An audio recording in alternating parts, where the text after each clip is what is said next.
What they agree to, I don't know, but they might agree to some form of transparency. For inspectors, you need arms control treaties.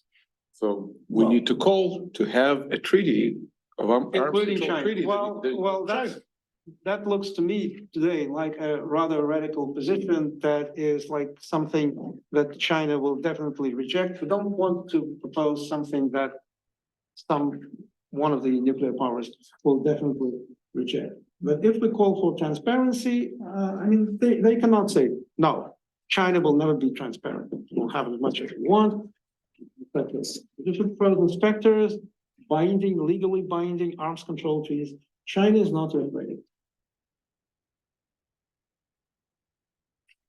But China, on the other hand, has a declared no first use policy. Yes, There's a declared no first use And policy, but you know, no first use is something unverifiable. We understand. So I think that again, there are some transparency and de-risking steps that at least can result in no early first use. And this is what the experts should discuss. I definitely believe that we should call for strategic stability talks to be resumed. Right now, this is possible. Russia has not yet rejected the US non-paper proposing the resumption of the strategic stability talks. So we should definitely call for strategic stability talks, including the discussion of no first use. That's possible. That would be a good way to frame it. Yeah, that in the strategic stability talks, they should discuss doctrines, nuclear doctrines, including the possibility of no first use. That's okay. That would have. That is something they cannot reject out of hand. My idea is that we should try to propose things that cannot be rejected just so. You know. Doctrine with possibilities. No. They should discuss doctrines and steps, including the possibility of a declaration of no first use. Yeah. I mean, because if there is no first use, that would definitely be included in the nuclear doctrines of Russia and the US. Right now, What about China? China has declared that. Already declared. But right now, in both the Russian nuclear doctrine approved by Putin in 2020 and the US nuclear doctrine, there are several scenarios under which both sides would use nuclear weapons. In Russia, it happened, I think, under Putin in 2001 or 2002. Before that, under Brezhnev, Russia, the Soviet Union declared that it will not use nuclear weapons first. But that was abandoned under Putin, not under Yeltsin. The formulation is the vital threat or massive threat to the very existence of Russia. Of the Russian state. Of the Russian state. Yeah. So it's rather similar to the, you know, I mean, if we had time, we could compare the US doctrine and the Russian doctrine. And it would seem that it's very similar with the US doctrine allowing for a somewhat broader interpretation. That's what Alexei Abarin has said because he studied both. And he said that the US doctrine of the possibility of first use is somewhat broader, not much broader, but somewhat broader than the Russian doctrine. I wanted to ask Dr. Zerbo about the level of, from your perspective in the CTBTO, the level of cooperation of the parties we're talking about in the monitoring system of a treaty that already entered into force. Is there anything we can learn from that cooperation that's taken place? Yeah, I think in terms of the international monitoring system, there is a unanimous agreement that this is something solid that everyone should contribute and participate to. US is finalizing its network. Russia are trying to finalize it by 2023. I think they're doing the last station. So I hear, so I've seen in the discussion. So despite the fact that they've retracted from the treaty in terms of ratification, they remain committed to the international monitoring system. And that has been made clear to everyone. They're not stopping the station. They're not stopping to contribute to the building of any international monitoring system element. And the IMS, I think it's, for me, the IMS is a done deal, and it's an agreement that all states, adhere to. China as well. China, but it's under my term that we managed to get China to contribute data to the international monitoring system. That wasn't the case because China's, again, in terms of interpretation, has always interpreted the treaty as if you're not bound to second data until entering into force. But that's, we passed that gap anyway, and then they're contributing. I mean, somehow it has always been, they will always tell you we need 3 months to do maintenance. But I mean, you can't stop a country from saying that they need 3 months to do maintenance. The fact that they start contributing is already a good thing. So we would have loved to see them contributed continuously. But I mean, when you look at the treaty itself and the way things are done, I mean, states, and that's the part that I see in the international monitoring system that is a bit tricky. I mean, we cannot say it's an international monitoring system and the responsibility is on state to decide whether or not they will contribute data. And that has always been a matter of interpretation with the Chinese. The Russians have been contributing. It's true that at some point the perception was that they switched off a station at a critical time so that we don't see something passing in the air. We've seen that. That has been one of the big debates when we talk about the radionuclide cloud over the Balkan, passing over Uzurix. That was a station in contention because somehow during that period the station was dysfunctioning.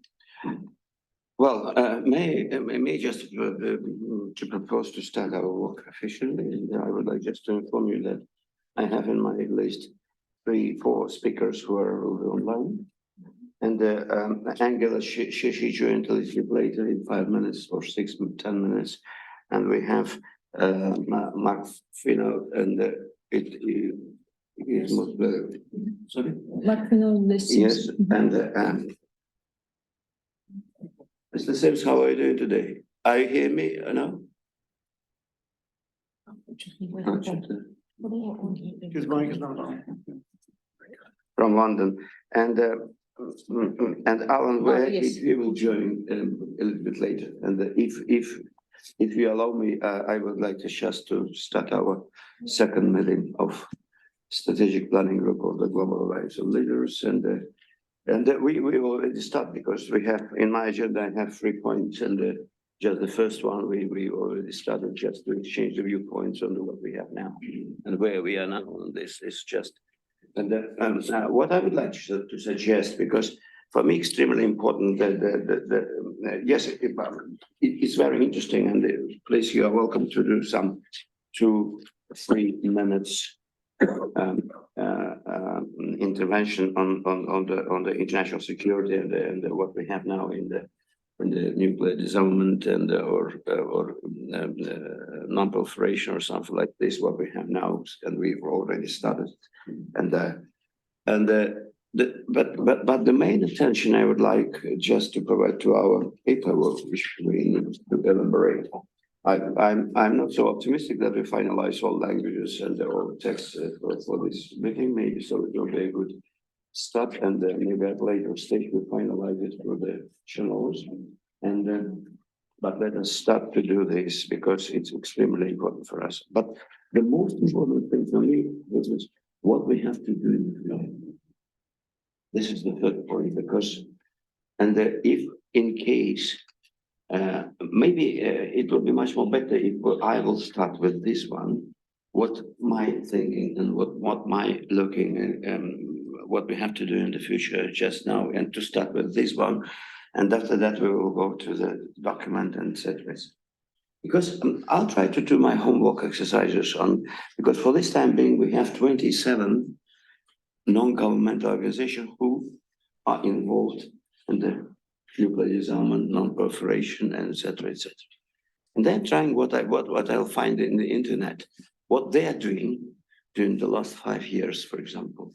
And I was really shocked because everything, all activity of such kind of NGO depends directly to the budget, to the budget. Yeah.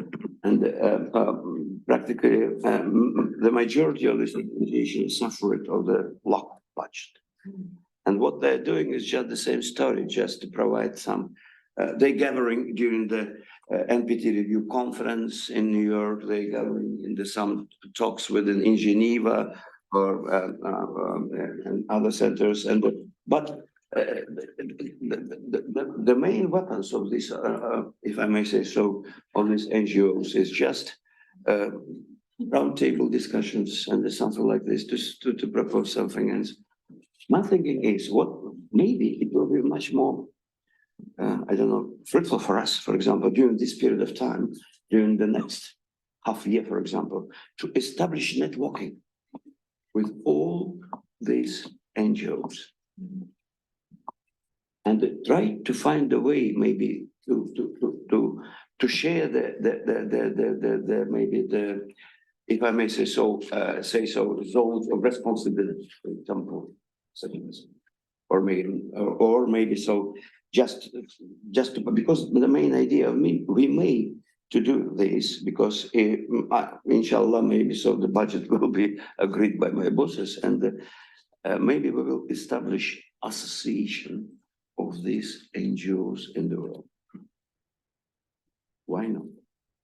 Maybe it will be a good point. The next step in my thinking, it will be the anti-weapon movement, international, worldwide.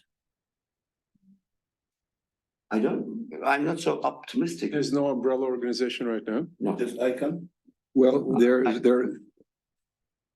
is ICANN, you can't, they won a Nobel Prize claiming that mantle, but not actually exercising that mantle in reality. I know about ICANN. During this period of time, I was an Oslo ambassador. And I was a witness how this Nobel Prize was presented to them. Yeah. But my thinking is that just maybe to establish a network and day-to-day working. What does mean ICANN? They provide that something, but my thinking is just if we'll establish like this networking, then it will be association with the center in Vienna. Why not? Maybe it will be a much more appropriate place to do so. Kairat, if Kazakhstan supported that, that would be doable. But Kazakhstan thus far has been totally focused on supporting ICANN. And if Kazakhstan said to ICANN, well, you know, we need to have a bigger umbrella, which is what I've been arguing with my colleagues there, that we need the biggest umbrella, the biggest tent possible, that anybody who's afraid should be joining us, that there's no litmus test of this treaty, but it's an aspiration for a nuclear weapons-free world. If Kazakhstan were to, as a country, were to take that position, given its influence on the movement, I think it's doable. No, because in my understanding, it's not just Kazakhstan. Yes, of course, they will do so, such kind of supporting and provide such kind of support. But it will be the main task, for example, of Global Alliance of Leaders for the next 5-10 years. I'm not so optimistic to do so. So say at 2030 or something, but step by step. First of all, to start with the association of the NGOs which are existing now in this particular direction. It will be the first step or maybe to start, or maybe to at least maybe the next year or half of the next year devoted to the to establishing networking, and just to see what the real proposals from them will come. Why not? And maybe the next meeting of our Global Alliance of Little we provided with maybe with the participation of some of them. Right, they will be invited, and after that maybe 2 or 3 years it will be association. Let us see what it will be in the future.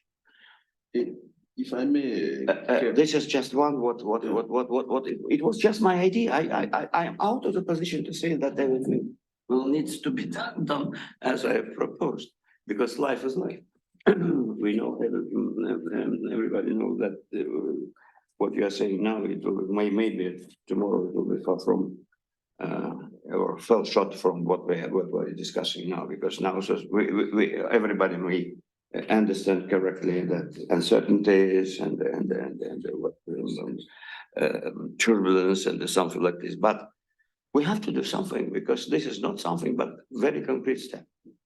Because this is the idea which we made to do so, because Why it's practically, in my understanding, didn't so impossible, for example, if I may say so, 10 years ago, 15 years ago. Because as I've said before, if you remember, that the luck of the nuclear weapons negotiations on disarmament of nuclear weapons or non-proliferation, because it will be some separate things from the whole agenda of international security. We always saying about the indivisibility of security, as well as international security. But we just to state that these issues concerning of the nuclear weapons and et cetera, it will be just a prerogative of the P5 or P2, which was discussing between them, not the rest of the international forum. What we are doing in Geneva, I was ambassador in Geneva for 4 years and represented my country in the conference on development. With the organization, continue to discuss the problem of war. They have no any consensus on this. But nowadays, my feeling is that what I'm learning from my exercise is that many new organizations, NGOs, started their activities, and because now this, especially what we are saying now, that now if, for example, no first use or something like this, because the nuclear saber rattling became one of the agenda of the international security. This is the case. Why? For example, this planet needs to be the planet of P5 or P2.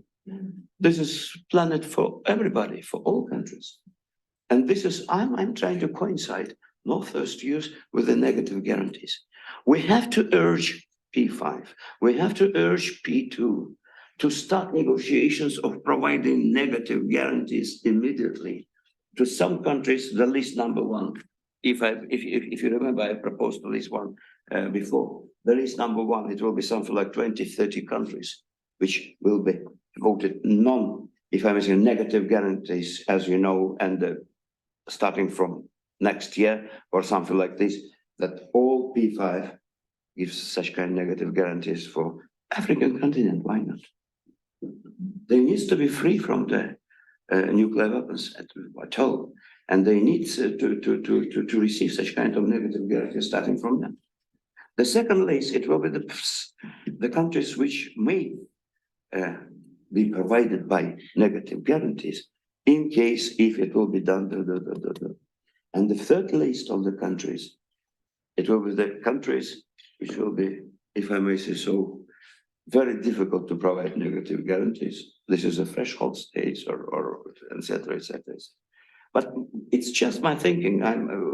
We are gathering here just to hear our viewpoints, because I don't know, but no first use principle, in my understanding, is very important one.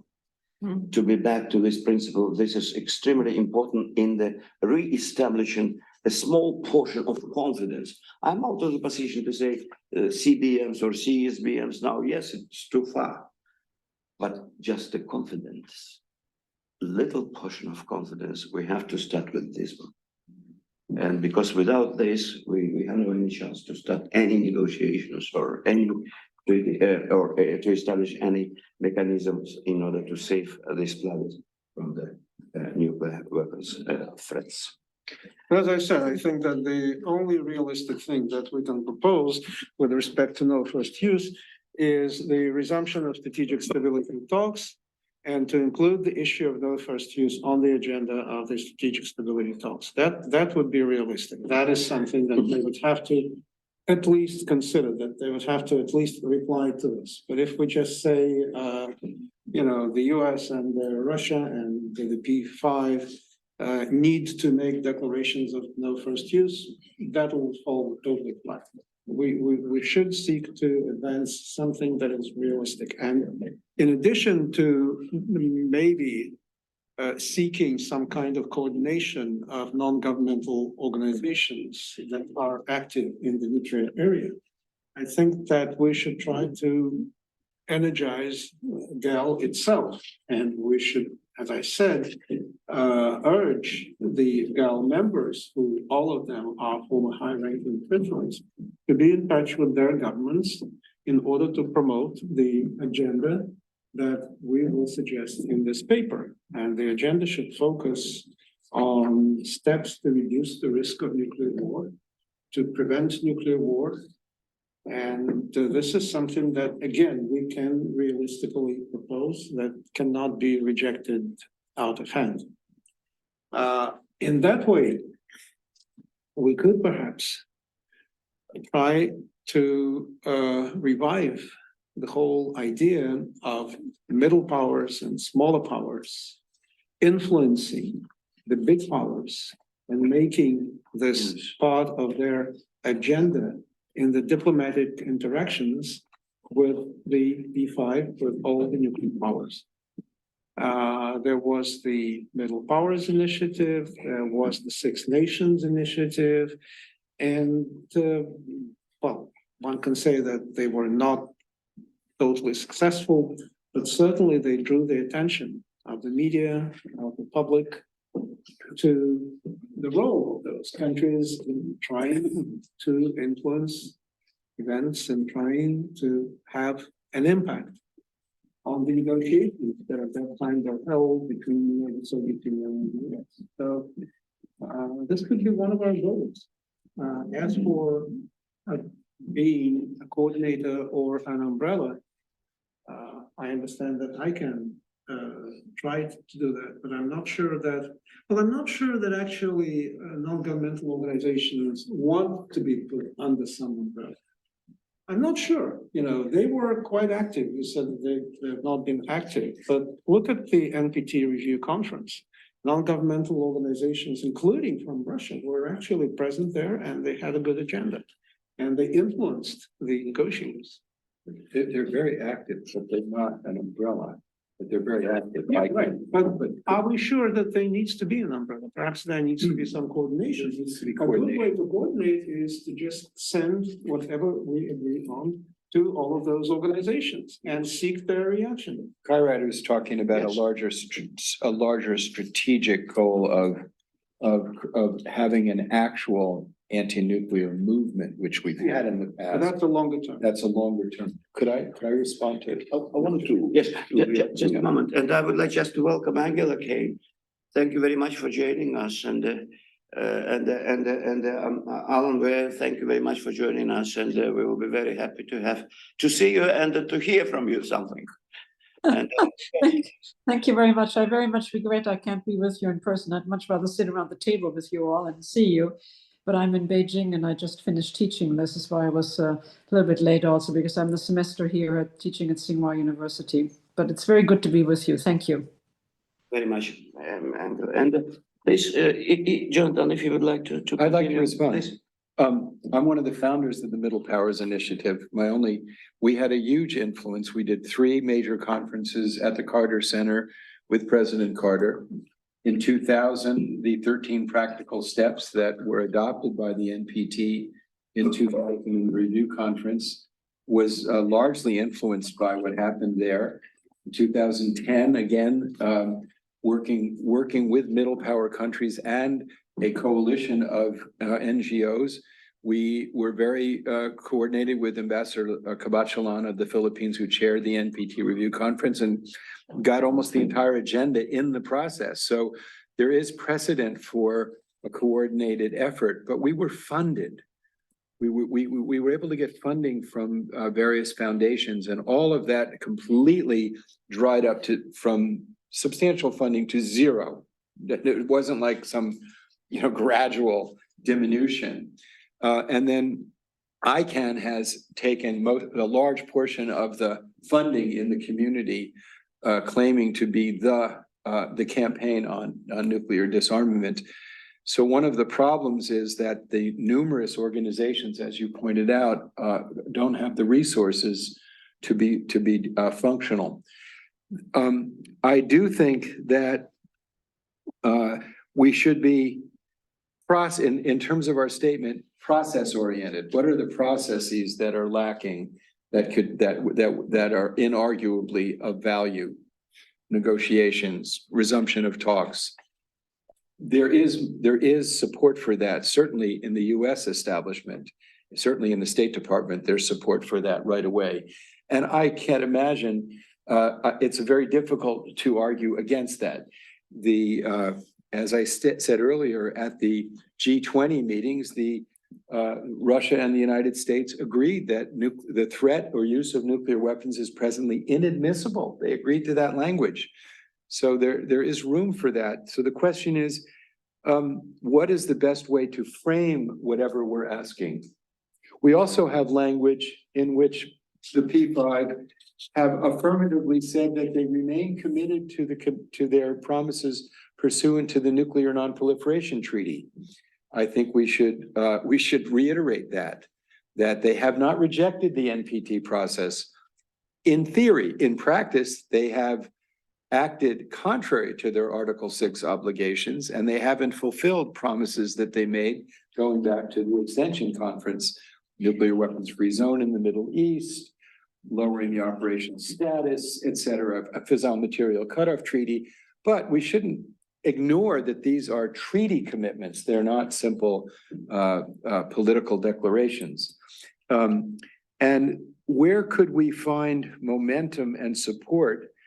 For me, if we're talking about negative security assurances, and the argument that nuclear weapons are a threat, that are not just the concern of the P5, but the entire world, I point out there are 115 nations in nuclear weapons free zones, which have not really spoken up in any coordinated fashion on the issue.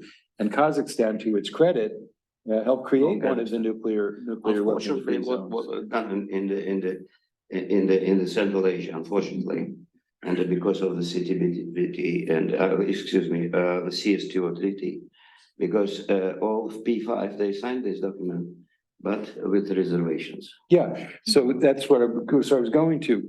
There are protocol reservations in the of the P5 in some countries they did it so strong. Yeah, but what we haven't seen that it means no negative security assurances. That's where I was going. So, but we have 115 countries that are clamoring to get the negative security assurances and have a very good argument for that, given that they've created nuclear weapons free zones successfully in their regions.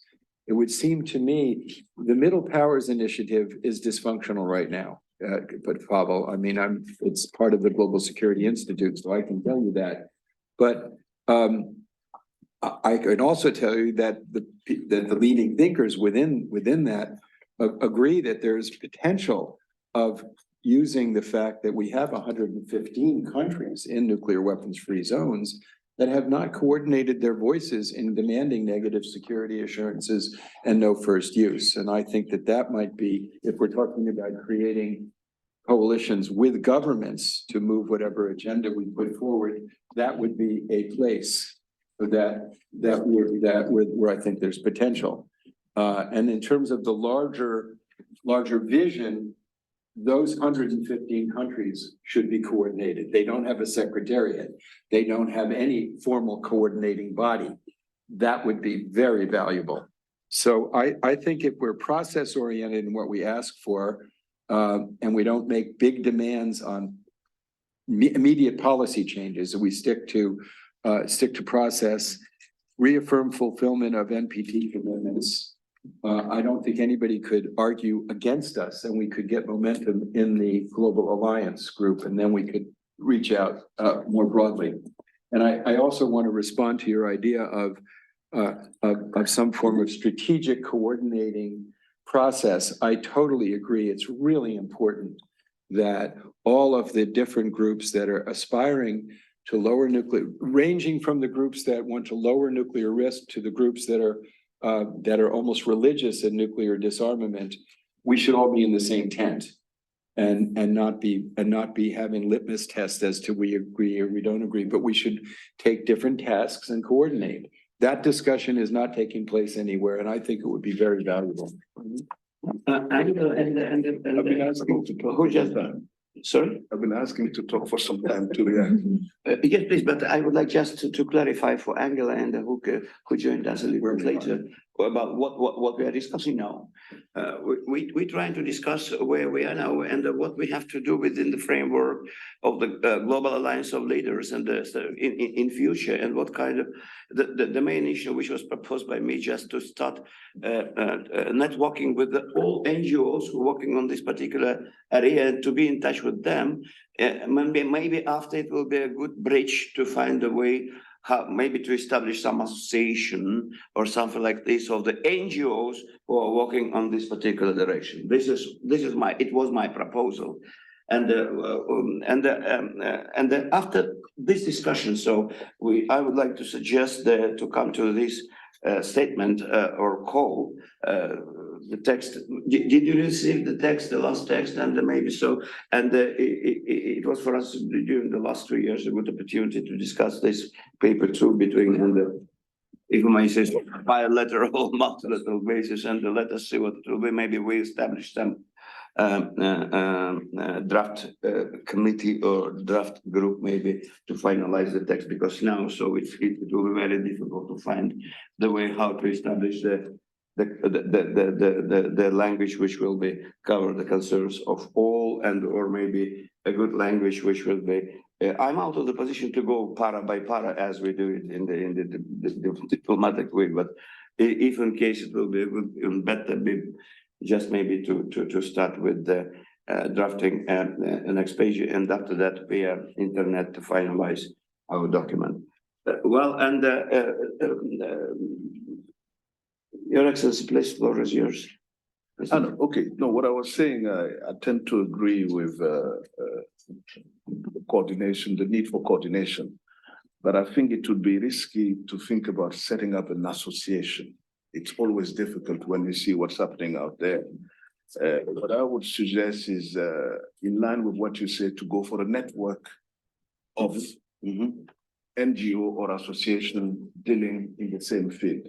That would be more manageable than coming with an association, because the minute you start by an association, people start wondering what's happening and what's going on. And then if we start with hesitation, then we have a problem. We're going nowhere. So that would be, we start by a network. Yes. And the coordination could be representative for each association meeting at some point to discuss resolutions that are coming from their own settings. And that will help us move slowly. And then later on, why not, as he mentioned, that's probably a longer term, the movement that both of them are talking about could come naturally. But if we start by an association, that would be a deadly or a non-starter. So that's what I would say. I say we say a network of, and then we coordinate by each representative, and then they can meet and then discuss. Association, it means organization. Yeah, that's what I'm saying. Strategic conferences would get people to come. To come. Strategic and then you can have conferences. representatives from all those 27 that you mentioned who can meet, could be Zoom. They don't have to meet physically to start with, and then to get at least the same sense of purpose. And then that will probably lead slowly to the long-term issue of having an umbrella organization. So that's the point that I wanted to make. Very good. Thank you very much. Please, madam. I agree totally on that. I think it's when we were discussing the humanitarian impact of nuclear weapons. So you got the feeling there is a kind of movement starting. And I remember that the big organizations like the Red Cross or the Red Half Moon and so on, so they were very interested in dealing with that. And I think they are powerful organizations. And if we could kind of, exchange with them, if we work together, so maybe we can have something like creating, like we had as a peace movement, a movement towards a nuclear weapons free zone. So I think this is very important. I think PNND did a good work, because parliamentarians are always important to make the laws finally and to make resolutions in parliament. So somehow we have, and it is about something like comes close to what you said, so that we have to create this atmosphere that we need civil society, we need public, we need the press, we need the media. And this could be in the long run something that might support our idea. Thank you. Angela, please, floor is yours if you have something to say on this particular issue. No, thank you very much, Garrett. And I have been listening with great interest. And I basically want to go back to what Jonathan said, and that is that the money for efforts to collaborate and also to create more networks has really dried up in terms of the funding. I mean, the funding just isn't there anymore. I think a lot of the funders have withdrawn from the nuclear field because they feel that they funded it for several decades and nothing has really happened. And that's very regrettable, because in order to create a network and to stimulate also others to join us or to basically join forces, you do need some way of getting around, engaging them, because they are just as hamstrung financially as everyone else is. And that's one of the issues. I also like very much the fact that he spoke about the kind of concrete measures, and one of the concrete measures is the no first use, and particularly the protocols, as was mentioned, about the nuclear weapon-free zones. I remember that I attended a scholarly kind of gathering which discussed these issues and basically had several examples of these zones, looking at various areas where they had commonalities, but also areas where they had differences. And I think that that is something to approach the states that belong to nuclear weapon-free zones and put pressure on them, because 115 is a very substantive number. I mean, that's more than half of the membership of the UN. That's very important. If that is something that there's a concrete hook which we can go into, I think that that would also be very welcome, because that is something that I would call a concrete measure that one can propose. And it's very hard to refute that or to refuse that, even though they do from the nuclear weapon states, simply because they do have that obligation to basically look at that and not only just sign it with all the reservations. So to just basically study it and to say, what are the reservations? What are the reservations from each individual country that has made them? And then how can we actually overcome this, or what actually is the pressure point at which they could be induced to withdraw those reservations? I think that that is a very good idea to start doing it. And then also, I think that Kazakhstan, is going to have, I mean, the ambassador in New York was just elected to an important post.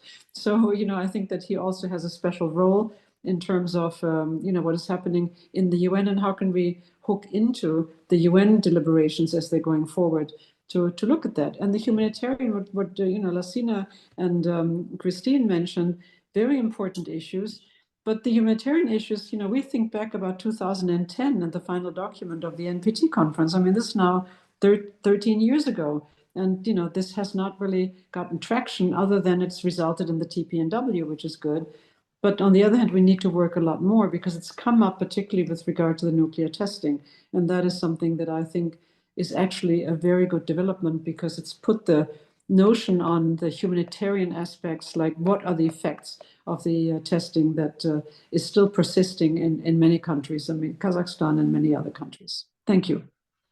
Thank you. Thank you very much. And if somebody who are from online, please, Alan, the floor is yours. Thank you very much. It's a great pleasure to be participating. Sorry, this time it's from online because I'm calling in from New Zealand. And it's quite late here, but I still have the pleasure to be part of this. Just a couple of comments in response to things people are saying. For building cooperation, it is difficult to bring everybody into the same tent because various organizations have different agendas and priorities. And there was an attempt to do this by Michael Douglas and Kim Won-soo to try and bring all the nuclear disarmed organizations together, particularly focused around cooperation on the Oh, it's. Our connection is wrong. It's too late. Can he relog? Can he try and relog?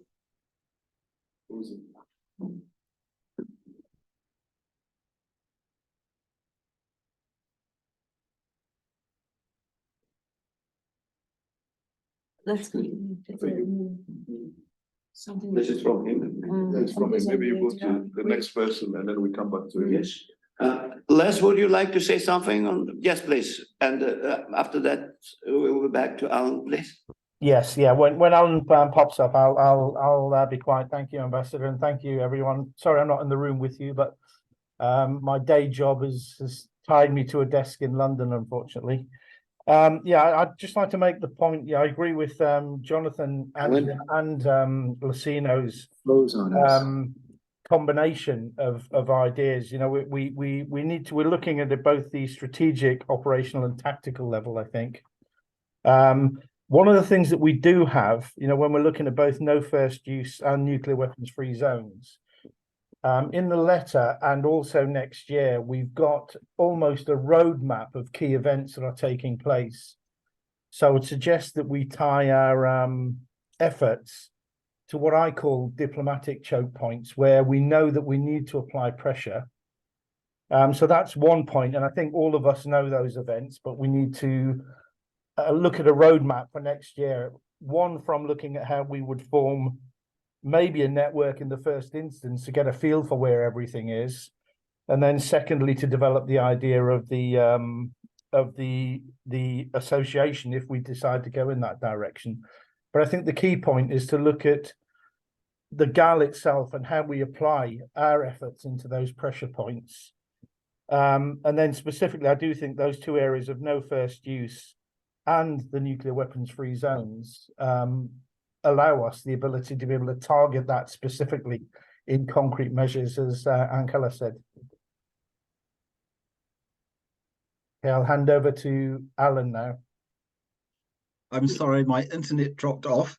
I was just, I think, highlighting no first use and the coalition that's established, which I think GAL could work quite closely with. That's No First Use Global.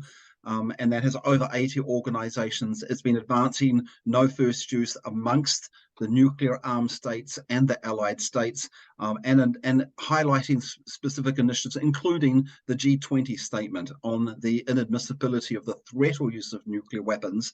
And that could be implemented in the first phase by adopting no first use measures. Another key point I wanted to make is I think we need to go beyond the traditional disarmament community. Disarmament community is very small. We have strong connections, which much bigger, wider communities, the sustainable development community, human rights communities, and there are opportunities to advance nuclear risk reduction and disarmament through specific UN processes. So, for example, the UN Summit of the Future is a key opportunity for us to strengthen commitments to the elimination of nuclear weapons, and also to get more on nuclear risk reduction and get a wider audience, a wider group of constituents supporting us. And we're cooperating with the Coalition for the UN We Need, which is helping to facilitate civil society input into the Summit of the Future. And we're also cooperating with two facilitators. And I sent an email before this suggesting that the statement that we adopt at this meeting, we can actually submit to the Summit of the Future process. It would need to get into the UN before December the 31st. And then we're already in there as part of that process. The other one is the next round of Sustainable Development Goals, SDGs. The current ones run out in 2030, and there is a strong initiative led by Hiroshima Prefecture to get nuclear abolition, a nuclear risk reduction as a strong part of the next round of the Sustainable Development Goals, which is 2030 to 2045. That brings in the idea of a commitment to achieve the elimination of nuclear weapons within that time period, which is no later than 2045. So already through this process that we're cooperating, PNND and the Hiroshima Prefecture is building a coalition primarily of organizations from the SDGs communities who are realizing, yes, this is a good idea. We want to support and engage in this. We haven't been active in the nuclear risk reduction and disarmament field, and we want to support. So it's giving a lot of support for that. So these are two things that I think that we can practically outreach to a much broader community to make it much more effective, our coalition networking, building, and advancing the policies. Thank you. Thank you, Mr. Lester. Would you like to continue, please? Floor is yours. Yeah, I'd just like to stress one of the foundation that I started, the International Forum for Understanding, was focused on the understanding bit and also communicating with youth. And I've worked with everyone, I think, around this table at some stage to get the message through to youth on nuclear issues and also the environment, etc. And what I've found is that allows the conversation to develop in a wider way that can engage youth. So I would like to stress really the importance of the SDGs. We've just got, we're 7.5 years through. This is the, the Abu Dhabi or Dubai is, we've got 7.5 years left. So even if we can focus on using that and the wider community, that works. And the foundation that I've developed has grown because really you're looking at COVID and nuclear weapons and all the big issues. The youth and those sort of that weren't in universities were looking at ways to engage in the conversation on these big issues. They knew they needed to, but it is a really good way of bringing that wider community in without some of the sort of issues that are around the disarmament community as well. So I'd like to stress that I think everything we do or what we do should be focused on the conversation, whether it's peace or security, etc. There's an SDG, and I would support the having a look at that initiative from PNND and Hiroshima as to how we get the actual conversation on the nuclear nexus onto the agenda. So I'd like to stress that I fully support that. I think it's a good way of getting to that wider community. Thank you. Thank you, Ambassador. Thank you very much. And Mark, would you like to take the floor? I had raised my hand. Sorry, I mean, were you asking me or were you asking someone else? I wanted to raise a hand. If I have the floor, let me just sort of say something, and that is basically about the Summit of the Future and also about the nexus with, the SDGs. SDGs are extremely important. I must say it'll be very, very difficult to get the arms control, non-proliferation issue, testing issue, etc., into the SDGs per se. But I think it's even more difficult to get something into the Summit of the Future. And Alan is, of course, right that any input has to be provided by the end of December, which is very soon.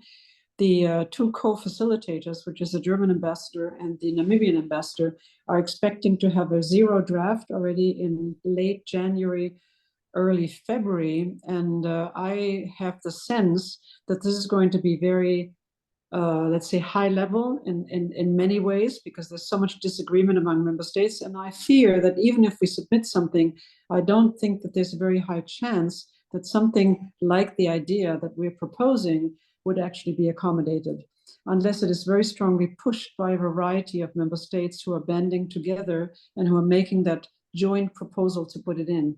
But from us, I just don't know they would have enough oomph, it would have enough authority to actually make it into that, because I think that the document that is probably going to come out of the Summit for the Future, according to the discussions that I've had when I was in New York about 6 weeks ago, is going to be of a much more general nature, because there's so much disagreement from a geopolitical point of view that member states cannot agree. So I fear that, yes, I mean, we can submit, and yes, we can have hope, but I have more, let's say, hope that maybe with the SDGs, or maybe even with the environmental issues, particularly when it comes to the testing, that might be something where we would have more success. So the question is, so to all of you, do you want to spread the wings wide and submit it to a number of bodies, or do you want to concentrate on let's say, fewer is more, rather than covering all the bases? Back to you. Thank you, please, Mr. Rusnak. Thank you very much, Kairat, for giving me the floor. I have a couple of observations here. First, regarding to the network and association issue, I completely support the almost consensus around the table. Don't even talk publicly about the association. Focus on the network. If provided we have money, association will come naturally grow up from the network. We don't have money, again, so this is a question.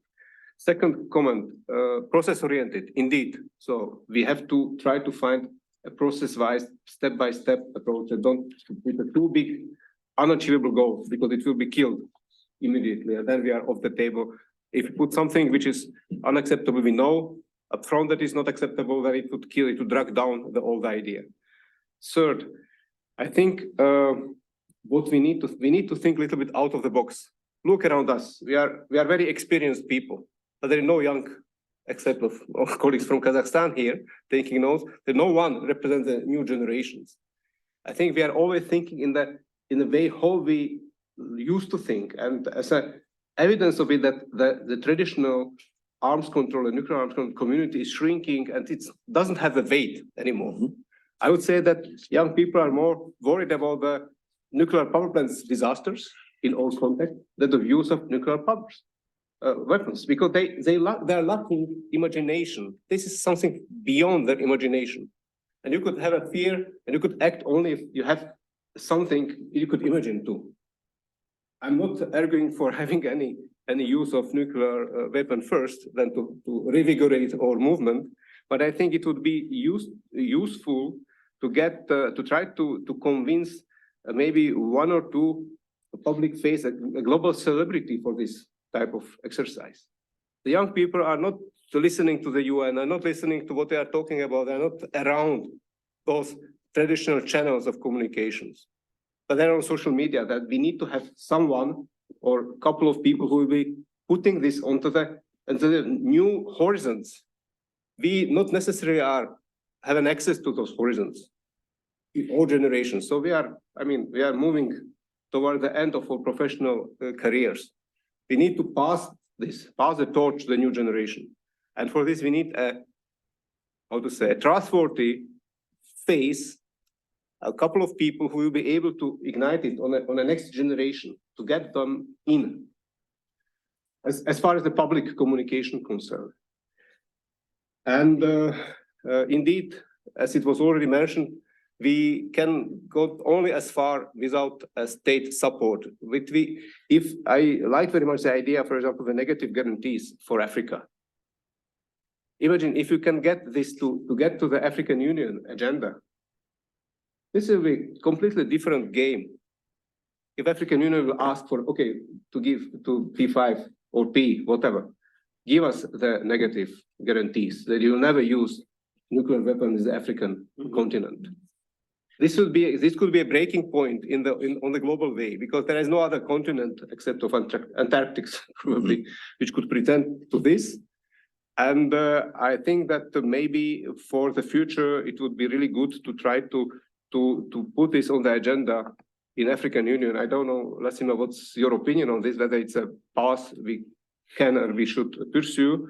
But as far as my contribution for now, that's all. Thank you. Thank you, Mr. Ruslan. And Mark, I would like to just refer to, would you like to say something as a part of a group who participated online? Thank you very much. We have a chance to prolong our discussions within the framework of dinner and something like this, but excuse me, lunch. Excuse me, dinner. Thank you for the invitation, the opportunity. Of course, I listened very carefully and I agree with all that was said, and I can only support all these ideas and initiatives to move forward. I agree with Aline that it's not easy to coordinate movements, NGOs, campaigns that have different objectives. We've seen recently how difficult it was even to introduce the idea of inadmissibility of use or threat of use of nuclear weapons to the first committee. It's good that, of course, it requires a lot of lobbying effort to find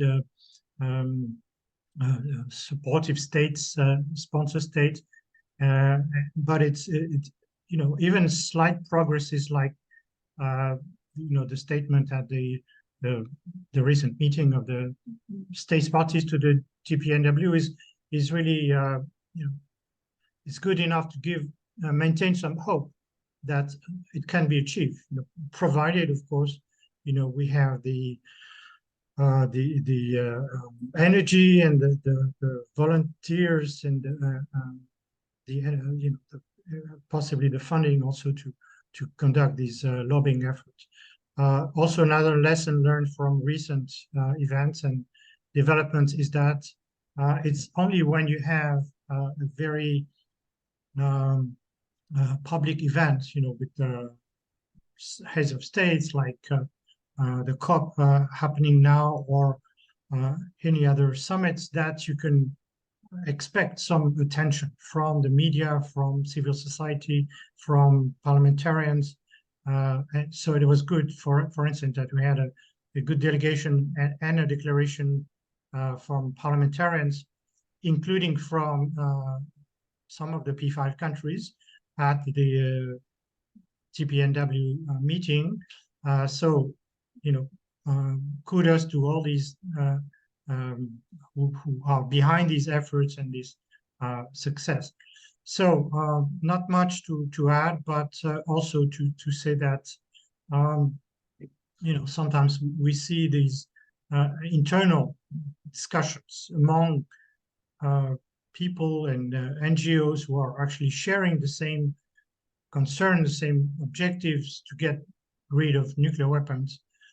And we see sometimes these unfortunate divisions, like between those who are advocating nuclear risk reduction, no first use, are accused of tolerating use of nuclear weapons, and this should be settled in such a way that we all share the same goal, and the steps to reach this goal can be diverse, can be some want to advocate to move quicker, more dramatically towards the end goal. Some agree to the step-by-step approach, but it's clear that there has to be some understanding that, as I say, sorry to quote myself, but if nuclear weapons are being used now, the victims will not care whether they are considered legal or illegal. So, we have to reconcile all these positions, these arguments, to unite all our efforts towards the same goal. Thank you so much. Thank you very much. And is somebody from the table who would like to take the floor to this? I want to react to. Yes, please. Mr. Ruben's point about Africa. Mhm. In Africa, we have through the Africa Union, the Pelindaba Treaty that is in force. And then we have the African Commission on Nuclear Energy that has been following the NPT agenda for a long period of time. But as you know, talk about umbrella, that's a good example. The Commissioner for Peace and Security at the Africa Union always thought that the Executive Secretary of the African Commission on Nuclear Energy should report to him instead of report to the President of the Commission. So that has been a difficulty in moving on the agenda for the nuclear weapon free zone that is through the entry into force of the Pelindaba Treaty. Nuclear weapons free continent. Yeah, free zone. The Africa is yes. So things are changing because they brought a younger guy from the Atomic Energy Agency from Cameroon. He's now the executive secretary of the African Commission on Nuclear Energy. But he's more focusing on the promoting nuclear energy today than going through the aspect of the combating nuclear weapon and engaging on that aspect of the non-proliferation. Nevertheless, I think there is more because of the role that I played for a short period of time. I've been engaging with some president, head of state, including the president of Togo. And that's what I was telling Marcusen yesterday, who is looking for a place in Africa to do the dialogue of continent. And then I was saying we could mix this with Togo, who has always been promoting peace in West Africa. That's why if you go to those who have been to Togo, there's a big Colombe de la Paix roundabout. And then Togo has been, even now, they're the mediator in the conflict in the Sahel region with regard to Europe and the Western countries. So that they have a tradition of peace in West Africa. I was thinking, and now they've had 10 years of cooperation with Kazakhstan. I was with the president of Togo in Astana 2 weeks ago. And now, is it not rumored that you are now the Honorary Consul of Kazakhstan? No, that's somebody else, not me. But I'm an ambassador of Kazakhstan all the time. Yeah. So, but I mean, I'm with no Honorary Consul of Togo. No, they look for somebody else. No, I'm not in. That's not what I want to do. The president is a friend of mine. And he wanted me to go with him to Kazakhstan, which we did. Both presidents are a friend of mine. So, Yeah. and I think there is an agenda to be pursued with Togo with regard to the role that Africa can take in this thing. And he's still young.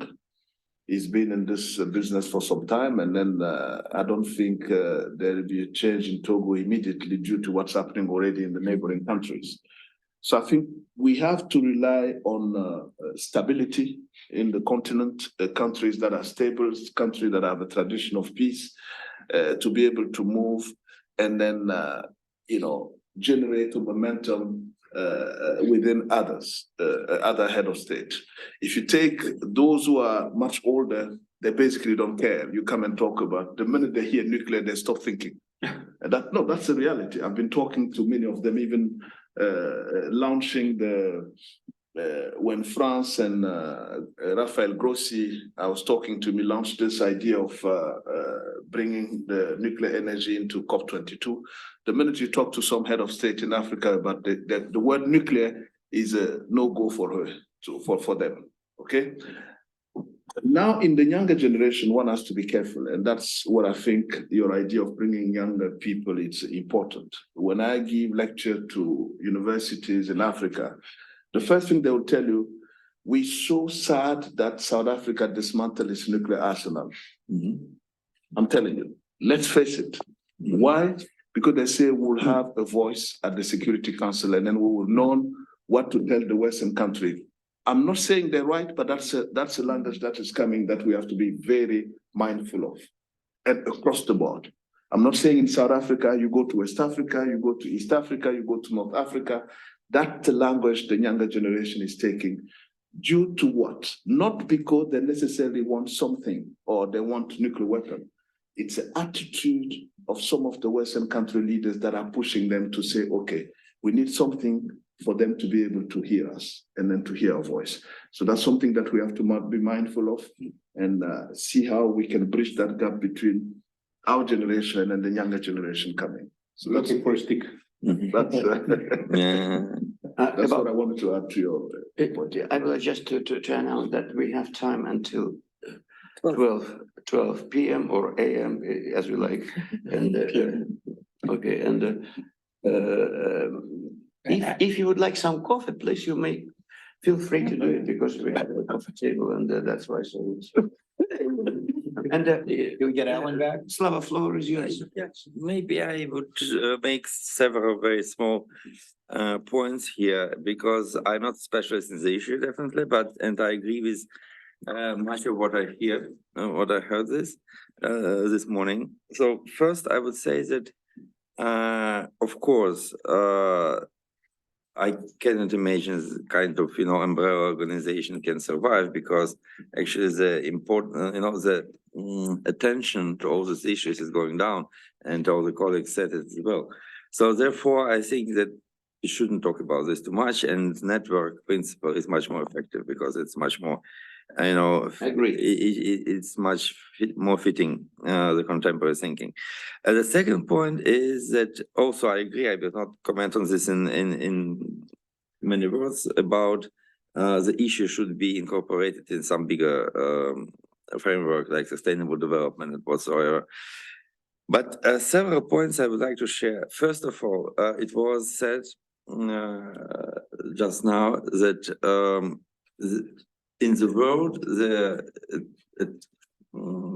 attitude to the nuclear weapons is changing because after all these conflicts, many countries do look on them as a guarantee of their security. And the idea that South Africa abandoned the nuclear weapons was wrong. The idea that Ukraine abandoned nuclear weapons was wrong. So therefore, I would say that even the mentioning about nuclear disarmament, about the elimination of nuclear weapons, is now absolutely nonsense. It will not actually resonate in many, many countries. So I would just propose to take out all the mentioning of these issues from the document. It's, confidence measures, fine. prevention of first strike, good, but disarmament is something which is non-flyer these days, from my point of view. So therefore, I would say that when we are talking about no first use policy, it's of course nice, but maybe it should be made a small additional point here, as the colleague said about Africa, for not using nuclear weapons against some countries or some continents. I would say it might be even more broader context, saying that it not only be no first use, it never should be used against non-nuclear countries, which is actually quite important for many of them. Also, and what is, from my point of view, it's absent from the document, is that we should express our condemnation of all the rhetorics, which is now on the way about, tactical nuclear weapons use, about the possibility of first strike, whatever, because in Russia, you can see this rhetoric is going on, and it's intensifying very much. And so not to reflect our attitude to this issue would be a mistake. So because of maybe the younger generation is thinking in another way, and I would say that the Putin leadership, even if it's old, seemingly, but nevertheless, no of these people who are determining Russian foreign policy, they never encountered a real war, and so therefore I would say they are much more irresponsible in many of their decisions than, for example, the people in Brezhnev times who were participating in the wars, both in the American side and Soviet Union side. So therefore, this idea of condemnation of this rhetoric should be definitely included in the document. I completely support. Thank you very much indeed. Well, where we are? I just want to respond about nuclear disarmament. There are legal issues in that. And if we say that we're going to throw away the principle of nuclear disarmament, we're essentially throwing away the core bargain of the Nuclear Non-Proliferation Treaty. And at this point, Russia and the United States are rigorously and consistently saying that one of the pillars of international security remains the NPT. No. So as long as we frame it within the framework, then we're safe as to that issue. Additionally, the Secretary General of the UN has an agenda for peace. And his first principle in the agenda for peace is the elimination of nuclear weapons because he understands it as a hurdle to the cooperation needed for all the other issues that upon which peace is based, such as the SDGs and the entire international framework. That he's framing it, the nuclear weapons are not only an existential threat to human survival, but they're a hurdle to the cooperation needed for the whole SDG agenda. So that's the framework that's happening. There's also a human security for all project within the UN, in the Human Security Trust. I'm one of the people that helped create that. And that's, in my opinion, the link between the larger SDG and climate issue is to frame human security as the framework going forward. So I just wanted to comment that we don't have to, we're not calling for immediate negotiations on the elimination of nuclear weapons. I wish we could. I agree with you. It's not the time as a demand, but we can't give that principle up. Can I just raise one question? A plank that calls for new countries not to cross the nuclear threshold. Is that something we can entertain as a separate plank? How is it possible to repeat? The threshold countries that they should not acquire operational nuclear weapons. I think that's included. I think that's included in the reaffirmation of the NPT. Because on a general level, yes, but because of the current security agendas, including vis-a-vis specific countries of concern, I think it can be and should be reiterated. We could easily say we reaffirm the non-proliferation and disarmament commitments inherent in the NPT. Because we start naming countries and doing I didn't say naming countries. I said single out threshold countries that are are in a position to destabilize whole regions. We could address that by reaffirming the non-proliferation and disarmament commitments already legally binding under the NPT. I would tend to agree. I would totally agree with that, because basically, I mean, if you're talking about threshold countries, you're talking about countries potentially who would be violating the treaty that they have signed when they joined it. I mean, I think that's absolutely unacceptable. Like just to restore in my memory the story which 30 years ago, and I was just invited to the Minister of Foreign Affairs as Director of International Security and Arms Control from academic. We have the 4th arsenal of nuclear weapons in our country. And what we have to do with this, nobody knows. It was the first meeting of President Nazarbayev with President Bush, and his first visit to Washington, D.C. And the airplane needs to be needs to start from 6 a.m., something like this. And I finish, and as usual, my boss is asking for proposals. What kind of proposals you have, just to wait within the negotiations?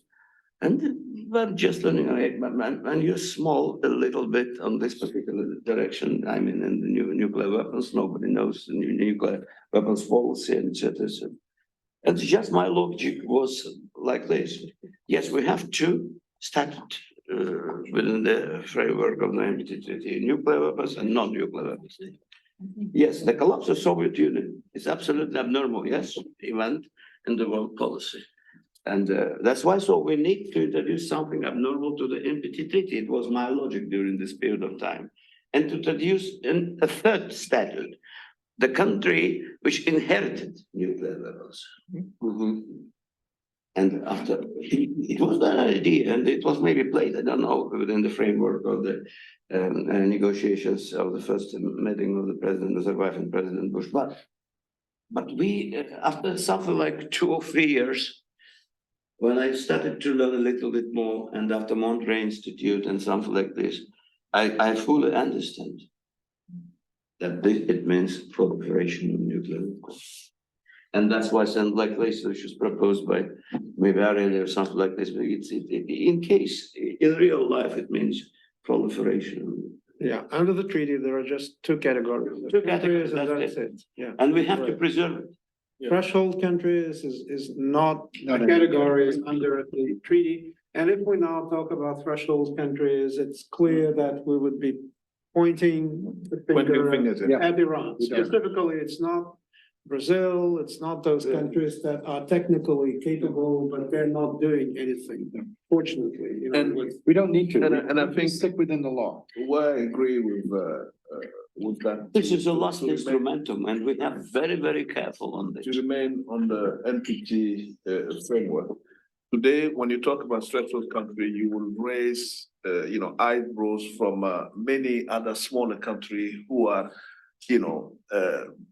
always talking about the inconsistency on how the international, the multilateral environment is shaking. So it will create more problem in our text than anything else, to be honest. And by framing it under the context of the NPT in one fell swoop, we reaffirm something that is very important to reaffirm. Yeah, also another thing that I suggest we don't do in our paper is mentioning specifically tactical nuclear weapons, that they're not constrained, because that looks like pointing our finger at Russia. And definitely Russia has plenty of tactical nuclear weapons. They are not deployed. They're all in central storage. Similarly, American undeployed strategic nuclear weapons are about the same number as Russian tactical nuclear weapons. They're not deployed, but they can be uploaded on the existing launchers very easily. So let's not get into those technicalities. Let us make our appeal specific on some points, but not getting into things that are perhaps will be subject to the negotiations once strategic stability negotiations resume, as I hope they will be. So we could be helpful in suggesting certain things to be discussed in those strategic stability negotiations. We could also, I think, make a point that given that still Russia and the US hold the biggest, the largest arsenals of nuclear weapons, their responsibility is Yeah. special. That is something that is not technical, but that's something that we, I think, should include and say that since their responsibility is special, it's their duty to resume those strategic stability talks. Yes, I think that's very important. Should we, in any of the drafts and interventions thus far, there's such coordination of ideas. No one has said anything about condemning the threat. And we have emphasized the positive of saying inadmissibility and so forth. Should we say condemning the threat? I would argue that we should not do that. That would be pointing a finger at Russia. Because they Not have. with Russia, you know, I could give the quotes from those I expert report, which speaks about defeating the adversary in a nuclear war. But that's not a threat.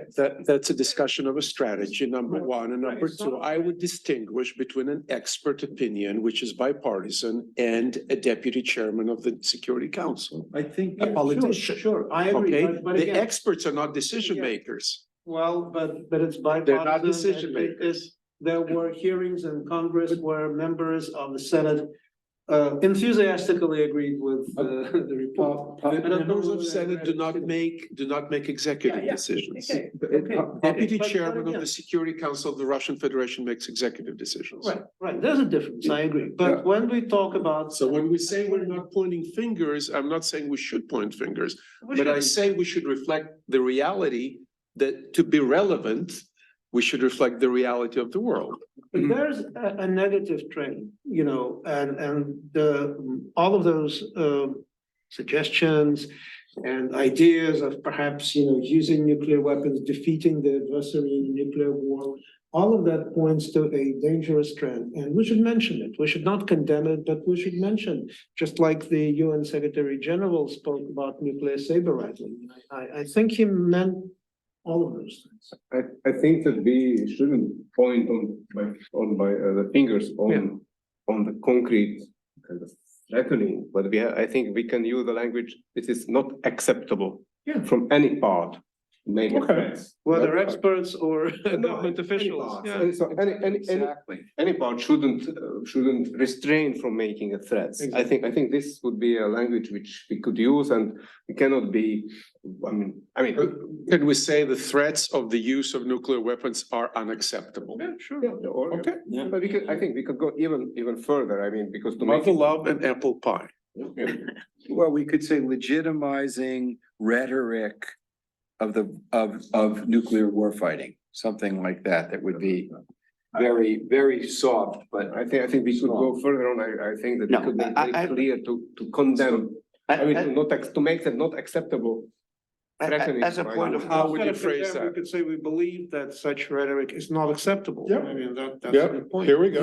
Believe whatever we want. Yeah, Well, but I think in this type of letter, I think we can be a little bit. We are moving to. well, the- we could remove, we believe, we're getting rhetoric into of this words kind that is not it's acceptable. not the time. That's it. We are moving to our second point of our discussions and paper, which we will be.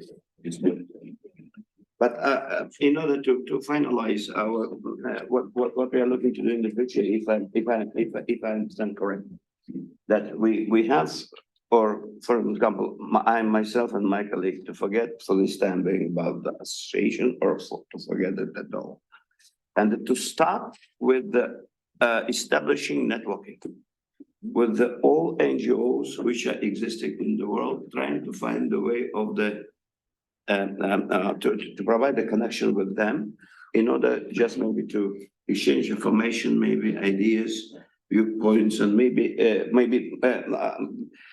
because I'm still waiting for approving of our budget for the next year. Because if you remember, because in this budget we have publishing the magazine of Global Alliance of Leaders, if you remember from our last meeting. It's still in the budget. And maybe this activity we will provide further because it will be, as we maybe Slava, just for you, maybe just because this part of this magazine will be devoted to the political issue. And especially when we may invite young generation, maybe analysts, experts, to have publication, for example. The next part, which is the activity of the Global Alliance of Leaders, what we are doing, small part. And the next one, this is not only political, but the nuclear as a peaceful usage of nuclear if you remember in the healthcare, for example, in energy and etc. And it will be very interesting part of such kind of free selection or free part of this magazine will be introduced, and we are still waiting for approving this. It's not a big portion of money for the first year because it will be on the initial stage according to our plan. It will be something like the electronic magazine, if I may say so. But the next year or something like this, if it will be played very good, we will start maybe to produce the paper magazine. And the second, I would like just that we have some ideas if to start our activity, and maybe we are looking to open here in Vienna, some center or some office of the Global Alliance of Leaders, very close to Angela And Christine. Well, yes, and maybe it will be a good opportunity, maybe to do our work more useful and fruitful. Yeah, I also suggested that the second goal, in addition to networking, should be re-energizing the alliance itself. That the members of the alliance should be more active in using their influence with their governments so that those governments promote this agenda in their interaction with, particularly with nuclear powers, but generally be more active. And I think that that should be a goal that we could perhaps express in a separate letter to the members of the alliance, maybe, or just make it part of our appeal. And the members of the alliance, as I said, all of them are former leaders, many of them with continuing influence, at least in their countries. And so we could ask them to to do more, not just to be members of the alliance, but to actually use their influence. Because I think they do have that. In addition to that, let me suggest that if we do publish a magazine, some of that magazine could be dedicated to the record of success in the negotiations of the past, the history of NPT. I could, for example, write a piece about the history of the so-called presidential initiatives, unilateral presidential initiatives of Bush and Gorbachev, that actually eliminated most of the tactical nuclear weapons, particularly sea-based artillery, etc., etc. Others could write about other successes. You mentioned in the draft that indeed the overall number of nuclear weapons since 1985 has been reduced from like 70,000 warheads to about 5 or 10,000, which is a and so we could work with. Thank you very much for your book, which you gifted me something 2 years ago. Thank you. We could work with experts so that they write, short analytical papers to mention that success, to highlight that success, because there were successes, significant successes in arms control and nuclear disarmament. Let's not forget about that. As members of the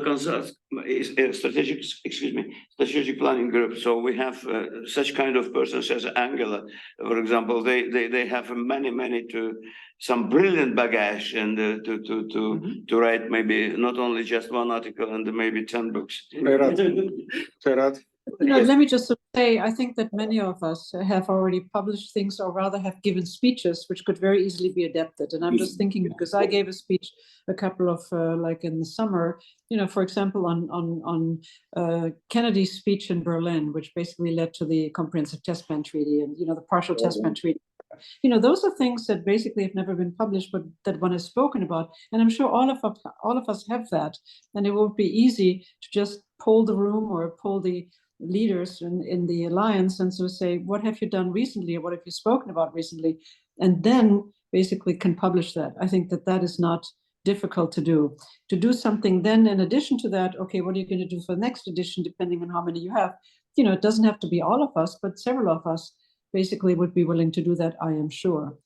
And while I have the floor, I also wanted to come back to a comment that was made earlier, and that was to basically include something in the statement that was like, no nuclear armed state should threaten another nuclear armed state. I mean, I would be against that, because basically that is like, if you live in Europe, you know, then basically, you know, what does that mean? You know, you're not supposed to have nuclear war to begin with. And that is against the statement of the 5 nuclear armed states that a nuclear war cannot be fought and cannot be won and should never be fought. So that would go against that totally. And that was only reissued as a statement, as we all know, in 2022. Thank you. Thank you. Please. I'm thinking about the importance of engaging younger people in understanding that A, this is a huge threat, B, that there were achievements. And having an online publication is important, but it's also important to have a strategy of an outreach to universities, to places like the Diplomatic Academy here, like the school I went to, the Fletcher School of Law and Diplomacy, like SAIS, like Kennedy School. So I can come up with a list of educational institutions that educate the future generation of diplomats, of negotiators, of policymakers, because otherwise, hey, 1980s was a long time ago. It was more than 30 years ago. And these kids are growing up in America now. People don't remember, the current generation of students doesn't remember what 9/11 was. Can you imagine? So if you're talking about the young generation, maybe I would like our online colleagues and the group here to contribute and suggest maybe there are ways to raise funds. Not only the Nazarbayev Foundation is carrying that burden, because this is a worthy cause. This is a cause of survival of humanity, not less than that.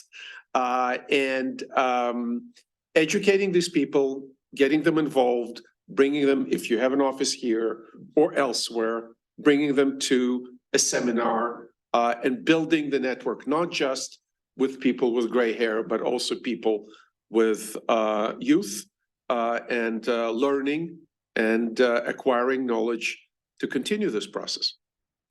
Okay, this is extremely important direction. I mean, the young generation, but maybe it will be something like 2 straight movement from one. This will be targeted to younger generation, but maybe the next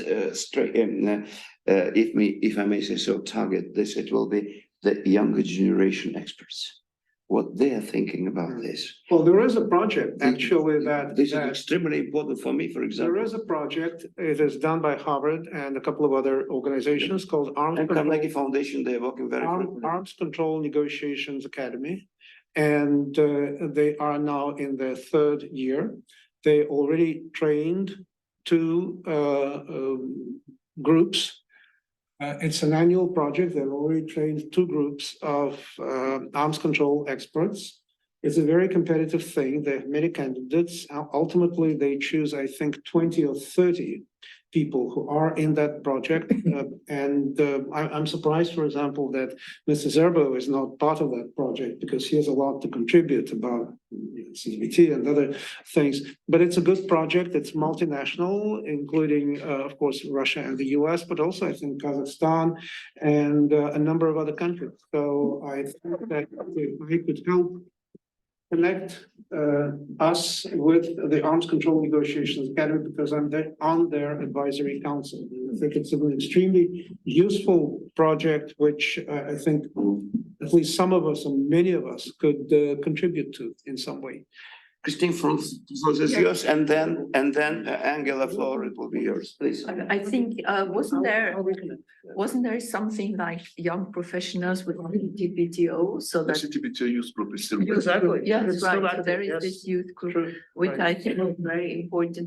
But then it's also the question how to reach out of the small group of experts So, and as you said, we have to reach out for the young people at universities, but maybe we should start earlier at schools as well. So train the trainers, to say. And what I also think is, we were talking about outstanding persons. I think like visualizations is very important for young people. So, for example, films, making short clips or whatever about the danger of nuclear weapons. Why not? This is. I remember the film TikTok. that we saw, yeah, TikTok maybe, the film which, you know, where the wind blew, this Kazakh film, and things like that. They're very impressive, and for the young generation, it has to be very quick. So something short with maybe prominent people or not. It's very good. Is important. When we receive our budget. Yeah, I know. We have to discuss it specifically about this magazine because it's extremely important. Yeah.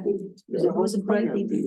Some of our colleagues, yes, they were presenting the project doing this. Angela, please, floor is yours.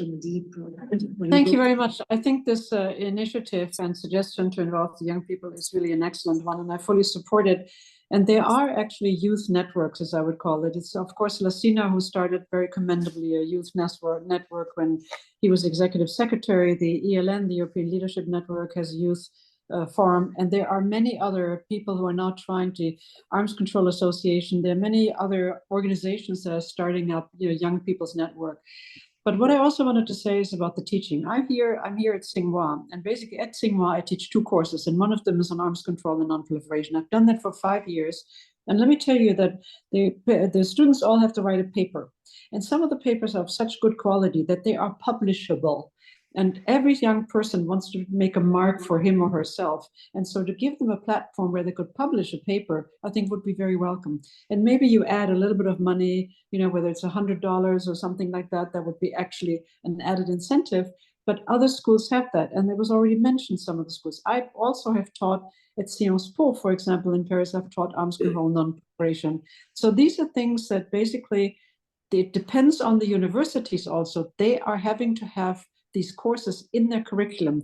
Not every university may have that, but the ones who are known, who are dealing with international relations, who are putting emphasis on these subjects, I think would be really a very welcome venue to sort of say, fine, we're going to come to you. Can we offer a publication possibility for your students and engagement for your students? That would be really, really excellent. And those of you who live in the States, and I think is Jonathan raising his hands, maybe already have these ways of cooperating. I think that would be really, really excellent.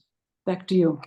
Very much. Absolutely. Excuse me, I have in my Alan, floor is yours. If I'm not mistaken, I was. Would you like to take the floor, or I was? Yes, thank you very much. Just a little bit more on the youth networks, and thank you for mentioning the CTBTO youth group, which is an incredible initiative, and it is getting financial support from the CTBTO. But of course, the mandate of that is restricted to supporting the CTBTO. So a number of the members of the CTBTO youth group then set up a much broader network called Youth Fusion, which is on all aspects of nuclear disarmament, and is also be building the connections with climate security and human security. And that started with some seed funding from the organization that Les Sims was running, which was wonderful, and under the auspices of the Abolition 2000, which is the global network for the civil society network for the elimination of nuclear weapons, open entry to any organization.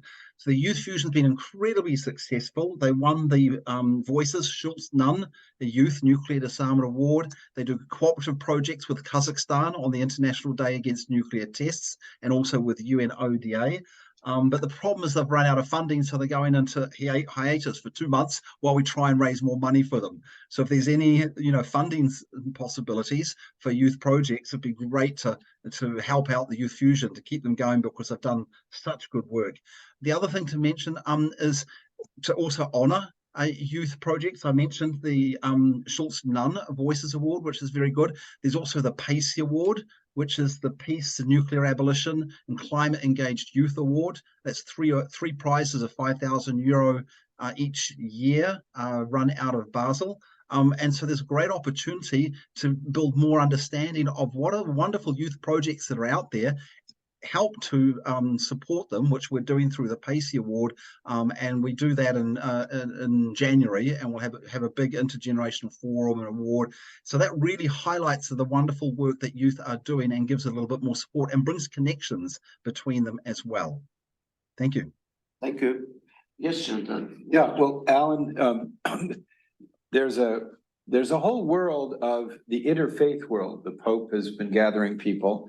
And I'm very involved in the United Religions Initiative, which is the largest grassroots organization with literally millions of people around the world. And one of the programs within that is called Voices for a Nuclear Weapons-Free World.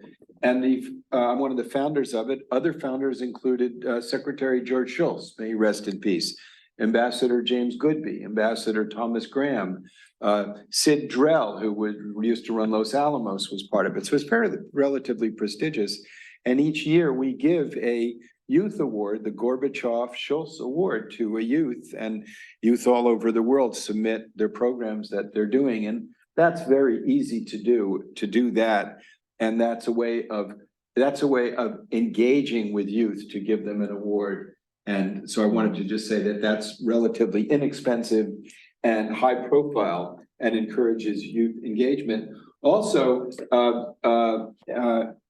Ambassador, the Office of Disarmament Affairs now, where Angela used to be the Undersecretary General, has one of its central programs, youth. And it's growing and it's robust and it's energized. And the Secretary General of the UN has called for greater youth involvement in these issues. So if we do have, in terms of our strategic long-range planning and what we approach the larger global alliance group with, I think we should include encouragement of whatever document we have, whatever agenda we have, asking that the participants not only influence their governments and civil society where they are, but with a focus on youth, to encourage that in everything that we do. I think that we might find some very, very active people in that. And the last but not least, in terms of how we frame going forward, you suggested creating some sort of umbrella. I would suggest that we propose having some strategic conferences in which we engage other existing networks, other groups in strategic planning on how we can work in a more coordinated fashion. That way, we're not saying that we're like the umbrella of everything, but we believe that it would be valuable to convene. And I wanted to ask a question of our colleagues from Russia. Are there any youth groups in Russia that we could engage with? Because track 2 processes and citizen diplomacy is really very important, and it's very weak right now. And it used to be very, very robust. Even during the height of the Cold War, I was very involved in the major lawyers organizations of the then Soviet Union with the American Bar Association, and we did some and other organizations, Lawyers Alliance for World Security, for example. Is there any possibility of interacting with youth in I told you, Russia? there is a track 2 by the two academies of sciences, the Russian Academy of Sciences and the US National Academy of Sciences. It's a track 2 that works. They have Zoom at least twice a month. So that's they're not advertising a lot. They're not making their work very public, and that's the way it should be. So far as younger people are concerned, of course, you're speaking about youth organizations. I don't think that there are any that would be useful in this regard. But surprisingly, in GIMO, Moscow Institute of International Relations, there is a separate organization which, they are on the payroll of GIMO, but they're younger people. They are very knowledgeable, have a very good level of expertise, and they specialize in things like NPT and things like strategic stability and things like that. Whether they would be very willing to participate in some international project, I don't know, but I would be prepared to talk to at least some of them. But again, you understand that there is a certain situation there where they might not be particularly willing to be active in any kind of this initiative. So we should be careful, but I'm prepared to talk to them. Once we have the paper, once we have the document, I'm at least ready to give it to a couple of people I know from GIMO. They're good people. That would be truly meaningful. We'll see. But again, we should be cautious, understanding the context in which they work and operate. But some of their research, particularly on NPT, is very good. This is not the 1990s, if you know what I mean. Yeah, I agree, because there may be some group of specialists or some young or middle-aged professionals who may be ready to engage, but nothing to do with youth movements, organization, group of people. Right. This is absolutely impossible. Even in the Soviet Union, the struggle for peace was an official policy of the Communist Party. Maybe it was not so nicely organized, but it was officially proclaimed as one of the ideas. Now, even you stay with the slogan "End the war" or "No to war," you can go to prison. So it's absolutely excluded. It's impossible. It's impossible. Just go to the street with saying "No to war," you will be in jail. But as I said, there are some people with a very good level of expertise. Some of them are based in GIMO, some of them are in Geneva, for example, but they're still Russian citizens, and they would not do anything that would be rash or reckless, but they could do something with us. Yeah. Well, thank you very much for everybody. And my thinking is that first of all, I would like kindly ask Pavel Palashin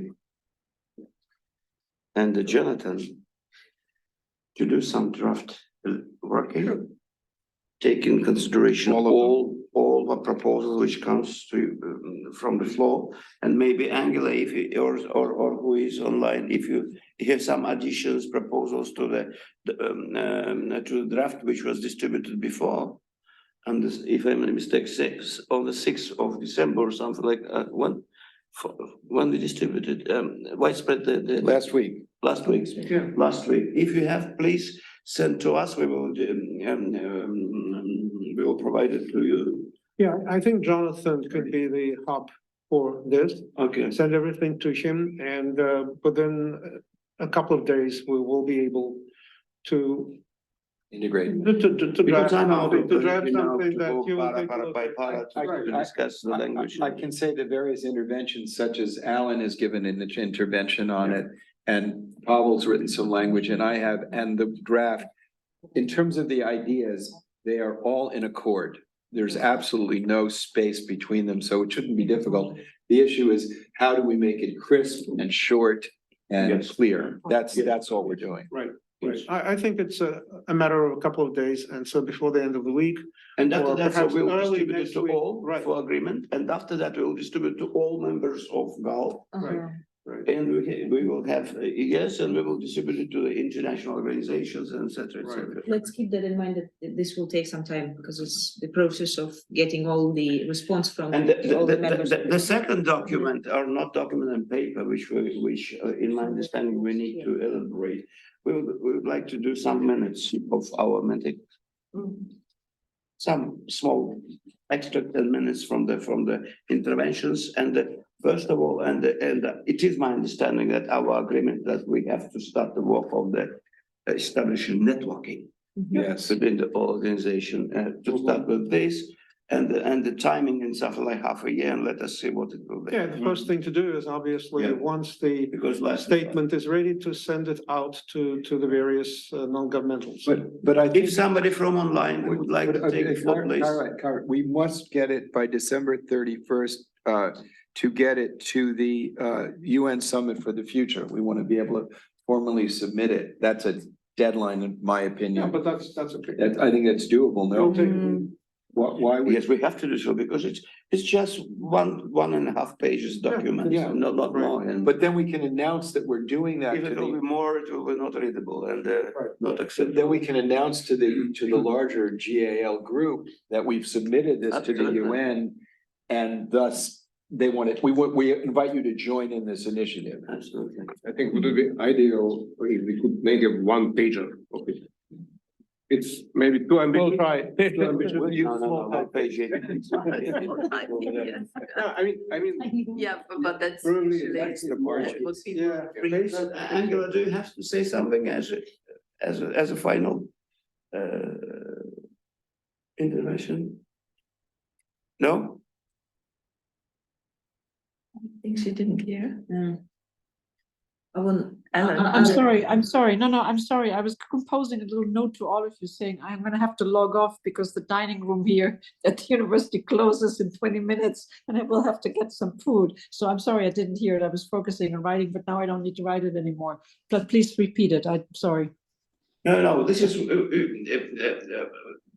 first of all, so we continue our drafting working because it will be done by Pavel Pavlichenko and Jonathan to finalize our appeal or letter.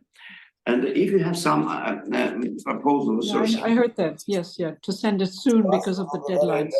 Yeah. Very happy to see it. And this is my message to all participants from online part. And the next one, so we are looking to provide some minutes of our meeting for today. It is my understanding that it was agreed by all that we have to start networking with practically all NGOs who are working on this, on non-proliferation and nuclear disarmament, in order to start some cooperation, or I don't know what it will be in the future, but networking, it's absolutely needable. And just if you have some words which to finalize your speeches, please, you're welcome. Security Institute's newsletter about me. Alan. No? If I may.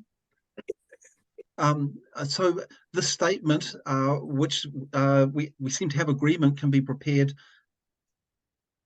in time for submitting to the UN Summit of the Future.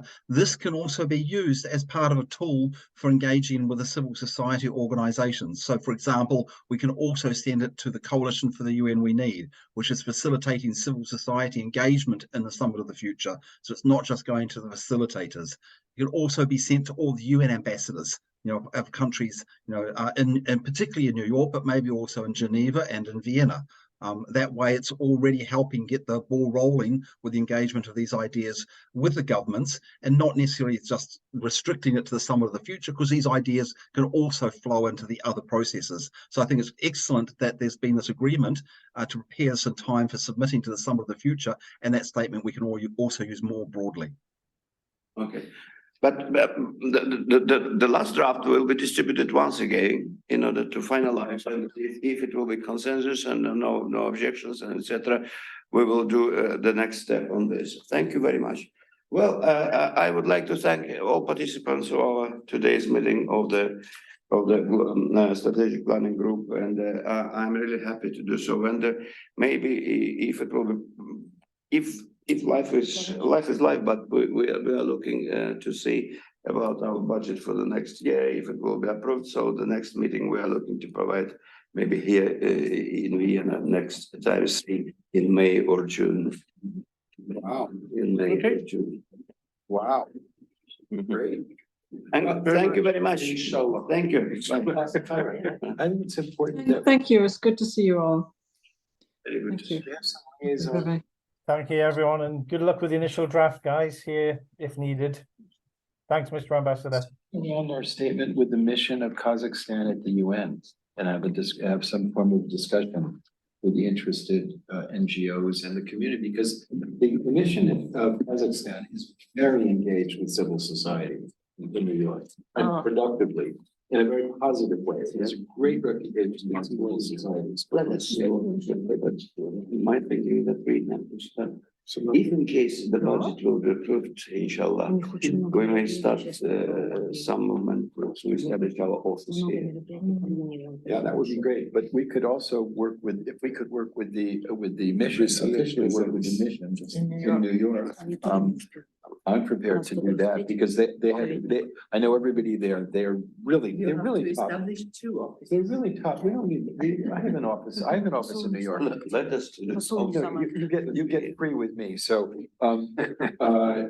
there's no budget for me. But the office of the mission of Kazakhstan could be extremely helpful in this. Okay, thank you, Mashan, but we have a lunch with them. Really? What about taking a group family photo first and then we proceed to the lunch?